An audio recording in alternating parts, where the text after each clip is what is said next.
በአዲስ አበባ የቤት ለቤት ፍተሻ ሊጀመር ነው። ማህበረሰቡ የሸኔ ዝርፊያ ሊደገም ይችላል የሚል ስጋት ውስጥ ወድቋል ተባለ። የከተማው ፖሊስ መምሪያ የከተማውን ሰላምና ጸጥታ ለማረጋገጥ አጥብቆ እንደሚሰራ ተናግሯል። የአዲስ አበባ ፖሊስ መምሪያ የከተማውን ሰላምና ጸጥታ ስጋት ላይ የሚጥሉ ወንጀለኞችን ለመቆጣጠር ጥብቅ ቁጥጥርና ፍተሻ ሊያደርግ ነው። ቁጥጥርና ፍተሻው ፖሊስ በጥናት በለያቸው ሰላምና ጸጥታን ስጋት ላይ የሚጥሉ ከባድ ወንጀሎችና ሌሎችም የወንጀል ስጋቶችን ለመቆጣጠር እንደሚካሄድ ነው የተነገረው።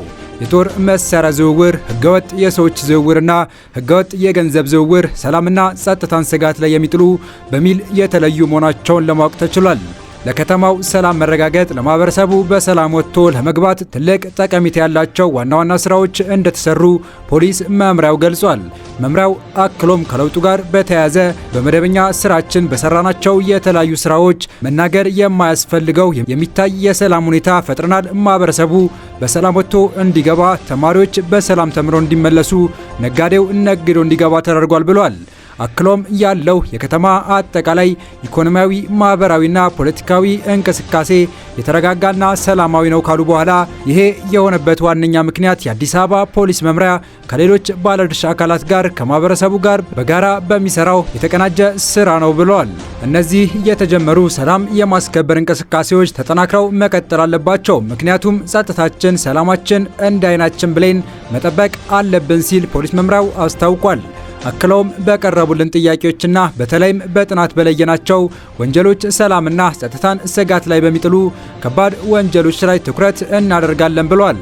እነዚህ ከባድ ወንጀል የተባሉትን የመሳሪያ ዝውውር፣ ህገወጥ የሰዎች ዝውውርና ህገወጥ የገንዘብ ዝውውሮችን ለመቆጣጠርና አጥፊዎችን በህግ ቁጥጥር ስር ለማዋል እና ተባባሪዎችንም በህግ እንዲጠየቁ ለማድረግ ነው ቁጥጥርና ፍተሻ የሚደረገው ተብሏል። ይህንን ለመስራት የአዲስ አበባ ፖሊስ ዝግጅቱን አጠናቆ ወደ ስራ መግባቱንና ስራውን እንደሚጀምርም ለህብረተሰቡ ግልጽ መረጃ ማስተላለፍ እንወዳለን ሲልም አክሏል።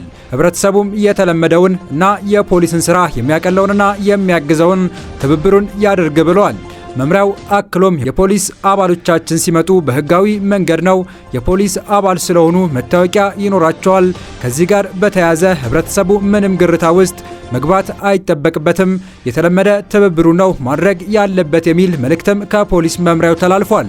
ፖሊስ ይህንን ይበል እንጂ ይህንን የቤት ለቤት ፍተሻ የነቀፉና አንዳንድ የፖሊስ አባላትን ፍተሻውን ላላስፈላጊ የሆነ ዝርፊያና ላላስፈላጊ እስር ሊዳርጉ ይችላል የሚል እየተነሳበት ይገኛል። ከዚህ በተጨማሪም በመዲናዋ ከዚህ ቀደም እንደዚህ አይነት ተመሳሳይ ተግባር ሲፈጸም በመንግስት በኩል ነው የተላክነው የሚሉ በኦሮሚያ ክልል የሚንቀሳቀሱ የሸኔ ታጣቂዎች በአዲስ አበባና በሸገር አካባቢዎች ዝርፊያ ሲፈጽሙ እንደነበር አስታውሰው አሁንም ተመሳሳይ ነገር ሊፈጠር ይችላል የሚል ስጋት ውስጥ መውደቃቸውን እየገለጹ ይገኛሉ። እነዚህ አካላት ከወራት በፊት በአዲስ አበባ በተመሳሳይ የፍተሻ ትዕዛዝ ምክንያት ቤት ውስጥ የተቀመጠ ገንዘብ፣ ወርቅ ሲዘርፉና እንዲሁም መታወቂያ እያዩና ዘር እየለዩ ያለምንም ምክንያትና ያለ ፍርድ ቤት ትዕዛዝ ብሔር ተኮር እስሮችን ሲፈጽሙ እንደነበረ በመግለጽ የሸኔ ቡድን የመንግስትን ትዕዛዝና ልብስ በመጠቀም የፈጸመውን ድርጊት አስታውሰው አሁንም እያባሰ እንጂ የተሻለ ነገር አይኖርም በማለት ትችታቸውን እየሰነዘሩ ይገኛሉ። ኢሳያስ ጉድ መጣባቸው። ያልታሰበ መዘዝ ከነጩ ቤተ መንግስት አስመራ የገባው ደብዳቤ እያነጋገረ ነው። ትራምፕ ኤርትራን ጨምሮ በ12 አገራት ላይ የጉዞ እገዳ መጣላቸውን አስታውቀዋል። ፕሬዚዳንት ዶናልድ ትራምፕ ኤርትራን ጨምሮ የ12 ሀገራት ዜጎች ወደ አሜሪካ እንዳይጓዙ የሚከለክለውን አዋጅ መፈረማቸውን ዋይት ሀውስ አስታወቀም። ፕሬዚዳንቱ የጉዞ እገዳ የጣሉባቸው ሀገራት የአፍሪካ ቀንዶች ሀገራት ኤርትራና ሶማሊያን ጨምሮ ሱዳን፣ አፍጋኒስታን፣ ኢራን፣ ቻድ፣ ዲሞክራቲክ ሪፐብሊክ ኮንጎ፣ ሄይቲ፣ ኢራን፣ ሊቢያ፣ ኢኳቶሪያል ጊኒ፣ ማይናማርና የመን ናቸው። ፕሬዚዳንቱ የብሔራዊ ደህንነት አደጋን በማጋረጥ የወነጀሏቸውን የእነዚህ ሀገራት ዜጎች ላይ የጣሉት የጉዞ እገዳ ከሰኔ 2 2017 ዓ.ም ጀምሮ ተግባራዊ ይሆናል። ከነዚህ ሙሉ የጉዞ እገዳ ከተጣለባቸው በተጨማሪ 7 አገራት ቡሩንዲ፣ ኩባ፣ ላኦስ፣ ሴራሊዮን፣ ቶጎ፣ ቱርክሜኒስታን እና ቬንዙዌላ ከፊል የጉዞ እገዳ ተጥሎባቸዋል። ፕሬዚዳንት ትራምፕ ለዚሁ የጉዞ እገዳቸው መነሻ የሆናቸው በቅርቡ በኮሎራዶ የተፈጸመን ጥቃት ዋቢ አድርገው የውጭ ዜጎች ወደ አሜሪካ በሚገቡበት ወቅት በአግባቡ ማንነታቸው ሳይጣራ መሆኑን ያሳየ ነው ሲሉ ትሩዝ ሶሻል በተሰኘው ማህበራዊ ሚዲያቸው ላይ በለጠፉት ቪዲዮ ተናግረዋል። ግለሰቡ ለእስራኤል ታጋቾች ድጋፋቸውን ለመግለጽ በወጡ ሰልፈኞች ላይ ጥቃት ፈጽሟል ተብሏል።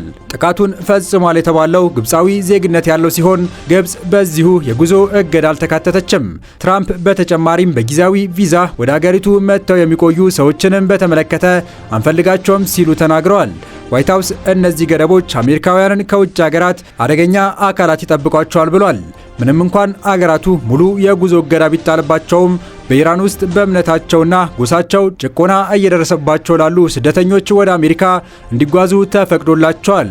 በተጨማሪም ለትላልቅ ስፖርታዊ ዝግጅቶች የሚሳተፉ አትሌቶችና ውስን ለሆኑ የአፍጋኒስታን ዜጎችም እገዳው እንደማይመለከታቸው ተጠቅሷል።